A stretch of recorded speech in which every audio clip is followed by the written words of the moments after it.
Hari ini kita akan belajar berkenaan dengan penyediaan nyah kuman kenderaan ke ladang.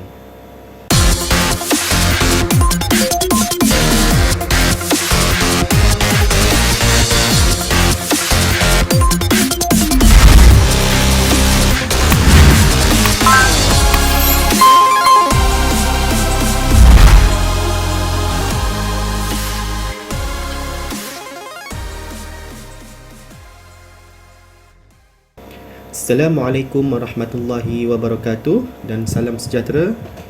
Hari ini kita berjumpa lagi untuk sesi penerangan atau teori berkenaan dengan CU6 kompetensi 2 iaitu penyediaan nyah kuman kenderaan ke ladang. Okey, kita teruskan kepada topik ini kita sambungan daripada kompetensi 1 hari itu berkenaan dengan nyah kuman So hari ini kita fokus kepada kompetensi 2 dan kompetensi 3 lah. Sebab kompetensi 2 ni tak banyak. Jadi kita teruskan. Okey, ladang ternakan memerlukan sistem pengangkutan yang berkesan untuk mengangkat barangan input dan output ke dalam ternakan ke ladang ternakan. Di mana bila pusat penternakan ni dia melibatkan kenderaan-kenderaan berat dan juga ada juga kenderaan-kenderaan ringan seperti motosikal, yang berat seperti lori pengangkutan untuk produk daging ataupun telur Okey, antara kenderaan yang sering memasuki ladang adalah lori menghantar bekalan makanan ayam, lori mengangkat produk yang untuk dijual, kenderaan persendirian ataupun milik pekerja lah, seperti motosikal, kereta dan sebagainya, kenderaan yang menghantar peralatan dan juga bekalan anak ayam. Ni yang kata pembekal lah dari segi peralatan dan juga anak-anak ayam dan makanan lah Okey, pembasmian kuman menggunakan bahan kimia. Ia digunakan pada bangunan, kenderaan dan peralatan bertujuan mengurangkan patogen mikroorganisma penyebab penyakit, manakala sanitasi merujuk pada kualiti kebersihan yang diamalkan.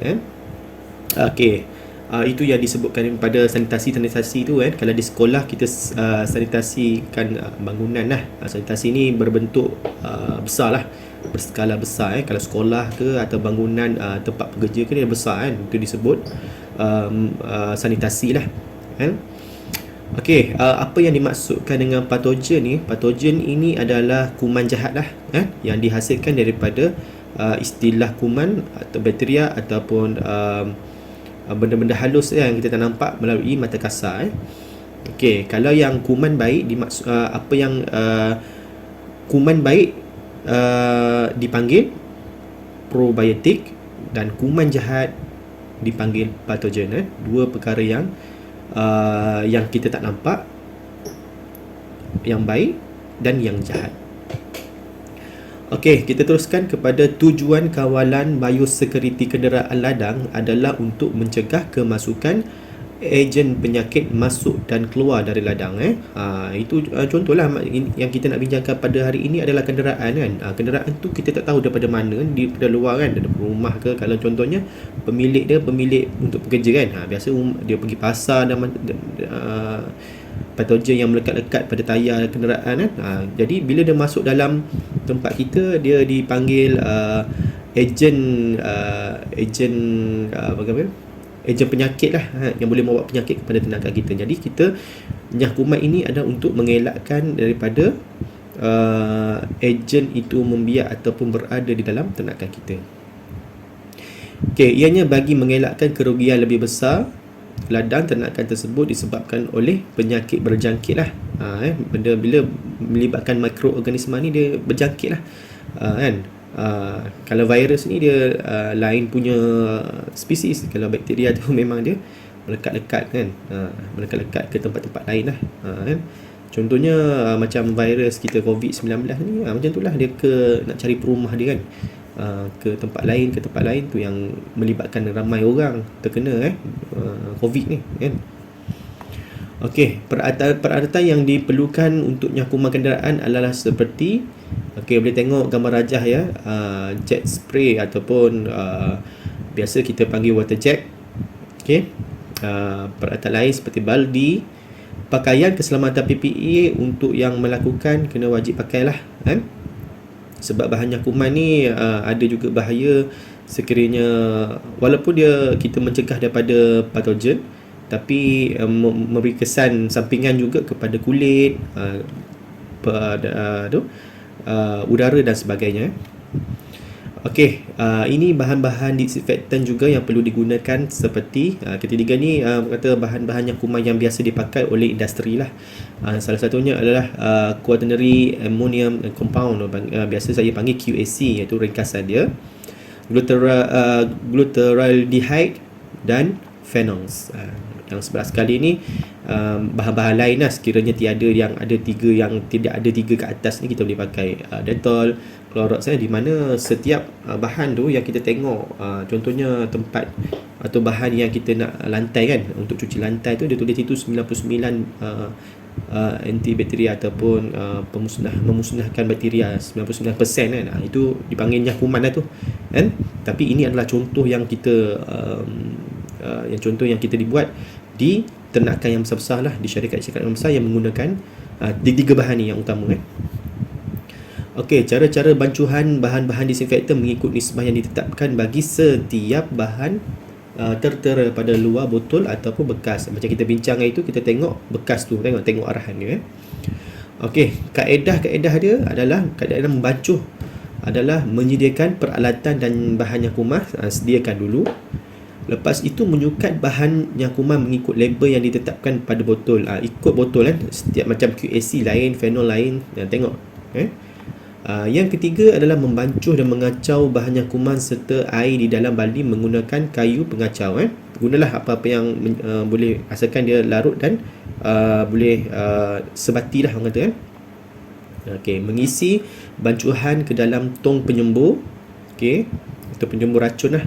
Kalau kita nak guna yang kecil boleh, yang kita guna yang besar pun boleh, mengikut keperluan yang kita nak buat kan.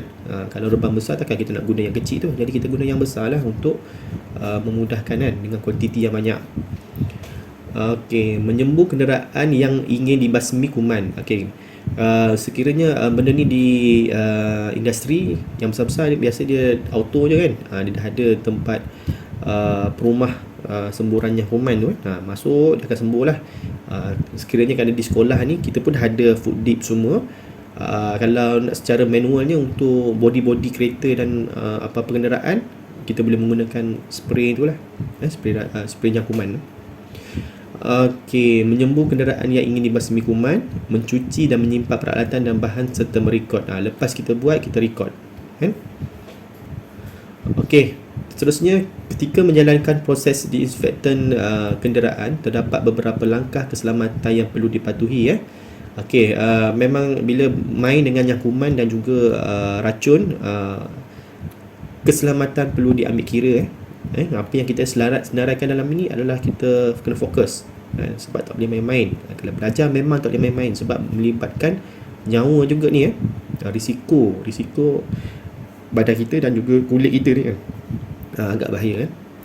Okey, bahan-bahan disinfektan hendaklah disimpan dengan selamat dan jauh dari kanak-kanak serta bahan-bahan berbahaya yang lain. Simpan elok-elok bahan-bahan disinfektan. Kedua adalah ketika mencampurkan bahan disinfektan, pakai pakaian keselamatan yang sesuai seperti sarung tangan, penutup mulut dan lain-lain yang dirasakan perlu. PPE tadilah.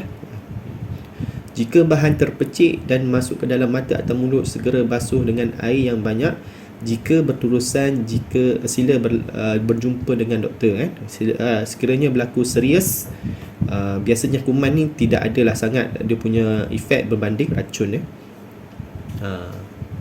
Okey, yang seterusnya, sukat bahan yang tepat. Jangan sesekali menyukat dengan berlebihan, kerana kemungkinan bahan tersebut boleh menghakis dan berbahaya kepada manusia serta boleh merosakkan kenderaan. Salah satunya kita tak naklah membazir kan, sebab bahan nyakuman ni adalah mahal. Bila terlebih dos pula, mungkin ada efek lain kan.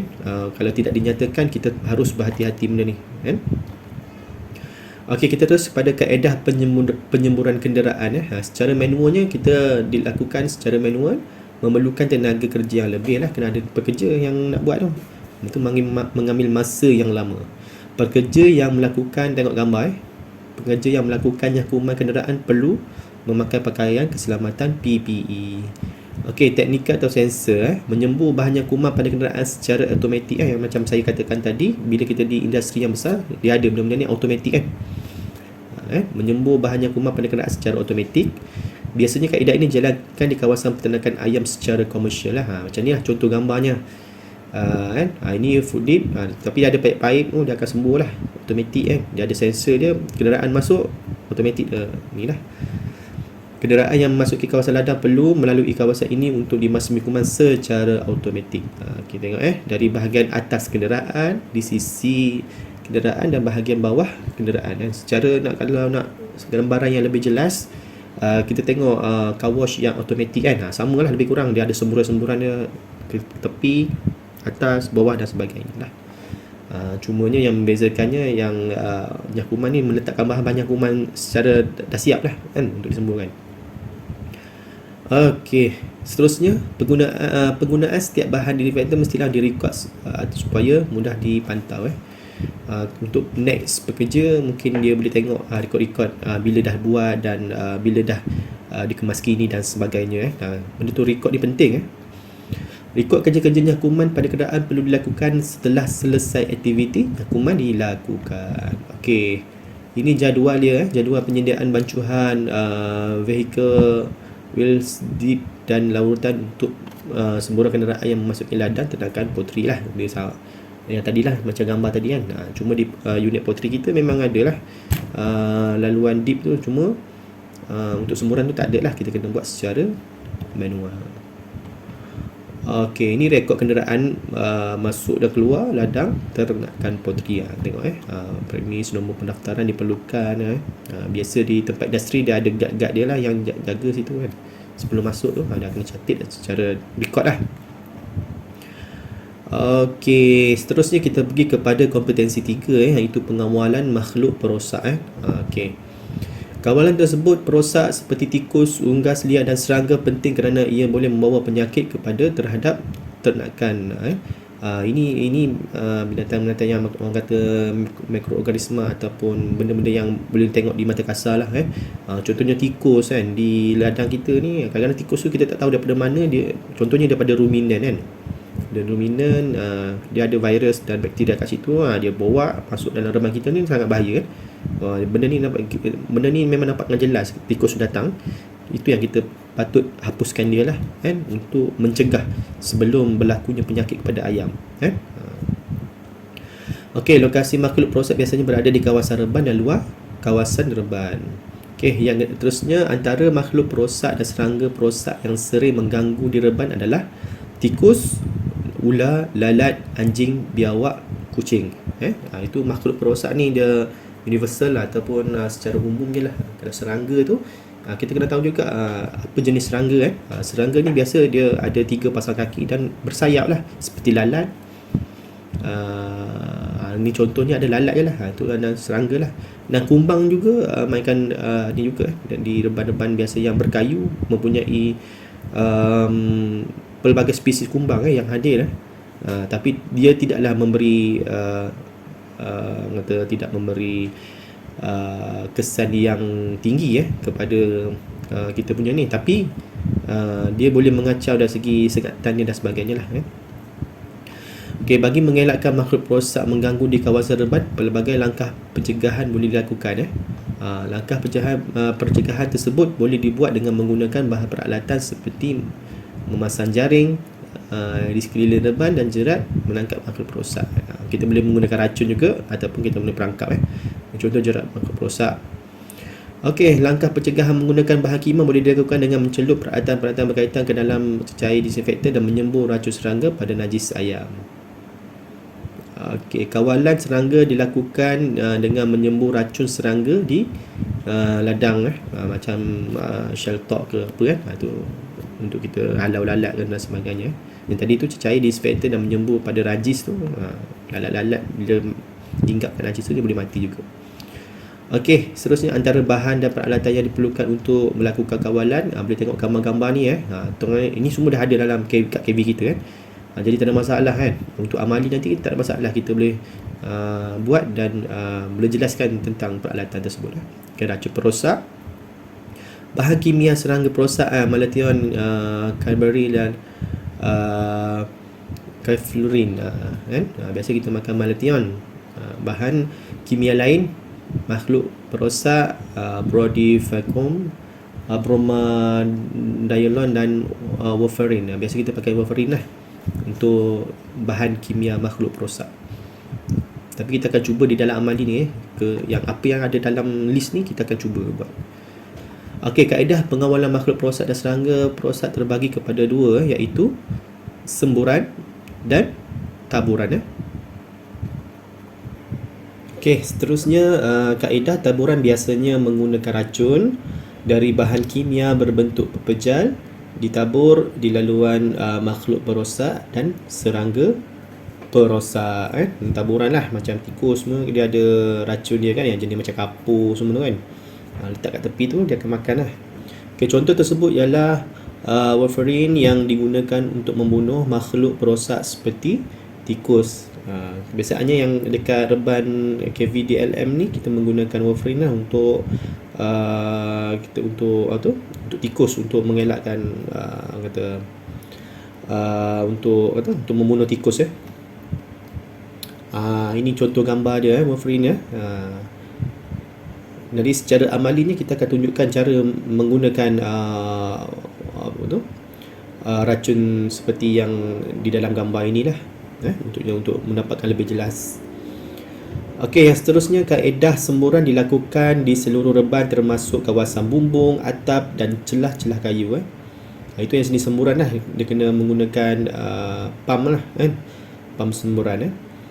Okey, semburan mestilah rata dan basah mengikut bancuhan yang disyorkan oleh pengeluar racun. Langkah-langkah keselamatan mestilah sentiasa diamalkan ketika menggunakan racun serangga. Reban dibiarkan selama 1 hingga 2 hari, kemudian sapu dan buang serangga yang mati di reban. Okey, enyah kuman dan racun ni kalau dilaksanakan biasa sama je. Contoh kalau kita guna enyah kuman tu, biasa 2 minggu sebelum kemasukan anak ayam memang kita dah enyahkan enyah kuman kan. Jadi racun pun sama dalam setiap orang kata itu yang kita bincang tadi kan, macam racun ni untuk lebih kepada binatang yang kita nampak lah. Macam enyah kuman kan benda-benda kecil kan, jadi kita buatlah serentak 2 minggu.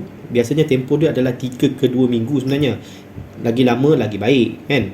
Itu sebabnya COVID kita perlu kuarantin kan sekiranya kita positif. Disebabkan itulah sampai masa dia tu sampai lebih pada 2 hingga 3 minggu tak adalah benda tu kan. Dia akan cari perumahan lain lah. Kalau virus kan, kalau bakteria kan matilah menggunakan kuman yang orang kata sesuai dengan yang kita bakteria yang kita target nak bunuh kan.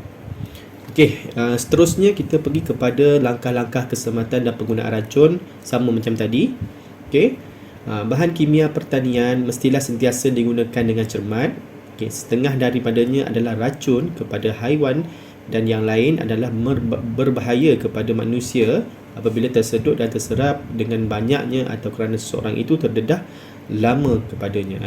Ni memang itu yang kita kena pakai PPE kan, perlengkapan kan. Sebab setiap orang ni berbeza Ada setengah orang ni dia mempunyai masalah-masalah kesihatan yang lain-lain contohnya Ali ni lain, Abu ni lain kan, mungkin ada penyakit lain, asma dan sebagainya lah. Untuk menggunakan bahan kimia ini dengan selamat, bahayanya kepada kesihatan mestilah difahami terlebih dahulu. Jadinya tidak seseorang pengguna pun harus didedahkan kepada bahan kimia selama lebih daripada 6 jam sehari. Okey, langkah-langkah yang mengelakkan atau mengurangkan kecederaan daripada dedahan kepada racun perosak haiwan haruslah diambil pada peringkat-peringkat seperti yang berikut. Dia ada semasa menyimpan dan sebelum menggunakan, apabila mencampurkan dan apabila menggunakannya selepas digunakan. Anda semua boleh tengok kat sini lah langkah-langkah dia semasa menyimpan dia kan. Semasa menyimpan, simpan racun perosak haiwan di tempat yang kering dan mempunyai sistem pengudaraan yang baik lah. Keadaan kering, mengurangkan kakisan atau bekas logam, dan pengudaraan yang cukup menyingkirkan asap dari bilik itu. Okey, kunci bilik itu dengan sempurna untuk mengelakkan bahan-bahan kimia dari sampai ke tangan kanak-kanak dan binatang. Jauhkan racun perosak haiwan dari cahaya matahari kerana ia boleh merosakkan mutunya. Sentiasa menyimpan bahan-bahan kimia itu dalam bekas berlabel. Bekas yang rosak hendaklah diganti. Label-label ini akan mengurangkan risiko menggunakan bahan-bahan kimia yang salah. Okey, beri ruang yang cukup untuk bergerak supaya dapat mengelakkan kemalangan seperti melanggar atau menumpah bahan-bahan kimia pertanian lah. Ni anda semua boleh baca yang saya paparkan ini. Ini sebelum menggunakan hendaklah selalu berfikir sama ada betul-betul perlu benar untuk menggunakan racun perosak. Kena memang benda ni, buat sesuatu benda ni kena rancang dan pastikan tahap keselamatan selepas diambil kira. Kena tahu dulu sebelum kita melakukan kerja-kerja macam ni lah. Jika ada beberapa racun perosak haiwan yang boleh digunakan, pilih yang paling kurang bisa kepada manusia dan haiwan. Tengok pemilihan racun. Sentiasa baca arahan dan pada label sebelum menggunakan dan ikut arahan itu dengan betul. Terutama sekali langkah-langkah keselamatan yang mesti diambil dan kata yang hendak digunakan. Gunakan penyembuh yang berasingan bagi jenis racun perosak haiwan yang berlainan. Penyembuh tu maksudnya penyembuh ni lah pam kita nak pakai kan. Kalau pam kita dah kita pakai untuk nyakuman, tak boleh dah sama dengan racun kan. Racun dengan nyakuman ni berbeza. Contohnya macam tu lah kegunaan dia. Okey, yang seterusnya apabila mencampur bahan racun kan, jangan sekali menggunakan tangan apabila mencampur racun perosak kerana kulit tangan mungkin akan menyerap bahan-bahan itu. Selalu gunakan bahan lain seperti kayu dan lain-lain lah, kayu ke besi ke, kita kacau je. Budak-budak ni biasa dia pakai kayu beroti pun boleh kan, dahan kayu pun boleh, bergantung kepada keadaan yang ada di tempat tu lah. Biasa kita akan sediakan kayu beroti lah untuk buat satu pengacauan kan, untuk sebatikan dia. Okey, boleh baca jangan makan dan minum atau merokok semasa mencampur kan. Mengambil racun ni bahaya ni kalau ada makanan semua kan. Jangan makan. Kalau nak minum apa pun kena cuci dengan sebersih-bersihnya lah kan. Ada cara juga yang bersihkan untuk selepas menggunakan racun tersebut. Okey, campur racun perosak itu dengan lebih selamat di tempat terbuka dan berudara yang cukup. Elakkan dari terpercik, tertumpah dan elakkan penyedut asap bahan-bahan kimia. Okey, kita terus pada apabila menggunakannya. Periksa penyembuh itu untuk sebarang kebocoran sebelum mengisi dengan larutan racun perosak. Sebarang kebocoran akan menambahkan lagi risiko pendedahannya kepada pengguna. Tengok, kena check betul-betul lah alatan penyembuh kita, sama ada ianya boleh digunakan atau tidak. Kalau berlaku kebocoran, kita janganlah pakai kan, bahaya untuk kita kan. Jangan menyembuh melawan arah angin kerana ini akan menghalalkan semburat itu ke muka pengguna. Jika boleh, elakkan dari menyembuh ketika angin kencang. Kita tengok kan, tengok arah angin. Kalau angin tu ke arah barat, kita sembuhlah kan, dia akan terpercik kat sana kan. Janganlah kita angin tu arah kita pergi sembuh, kena kita balik kan. Benda ni kena bijak untuk membuat sesuatu benda yang berbahaya. Kena fikir dulu dan ikut prosedur yang telah ditetapkan. Pakai pakaian pelindung seperti sarung tangan, itu yang PPE lah pakailah selengkapnya. Jangan makan, sama juga minum. Ingatkan orang ramai supaya jangan masuk di kawasan. Okey, kalau sekiranya kawasan itu melibatkan budak-budak ataupun orang yang ramai, tipkan menggunakan tip awas kan. Jangan masuk melalui kawasan kita nak spray ni kan. Gunakan beberapa jarak untuk memastikan semburat itu tidak terkena kepada orang-orang awam lah, especially dan tenakan kita sebab kalau kena tenakan, dia akan jadi kerugian lah bila berlakunya boleh berlakunya kematian kepada tenaga kita sebab racun ni agak berbisa sekiranya tidak digunakan dengan sebaik-baiknya lah. Okey, selepas digunakan boleh tengok basuh dan bilas semua penyembur sehingga bersih sebelum simpan. Bekas-bekas bahan kimia yang kosong mestilah dikemek-kemekkan, dibakar atau ditanam. Itu cara-cara kita nak musnahkan lah kan, bahan-bahan kimia yang kita tak guna kan, yang kita tak pakai. Jauhkan diri daripada asap jika bekas-bekas dibakar kerana asap itu mengandungi racun dioxin. Mandi bersih-bersih dan tukar pakaian yang bersih. Untuk orang yang penyembur lah kan. Salurkan air yang digunakan ke dalam tangki khas untuk mengelakkan pencemaran kolam ataupun sungai.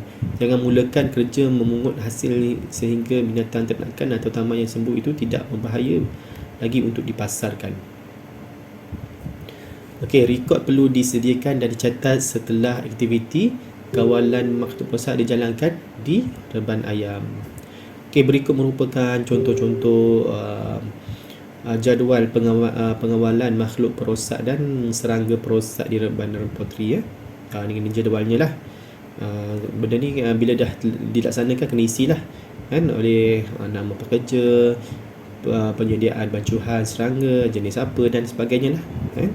Secara amalinya kita akan perincikan cara-cara menggunakan racun dan nyahuman lah.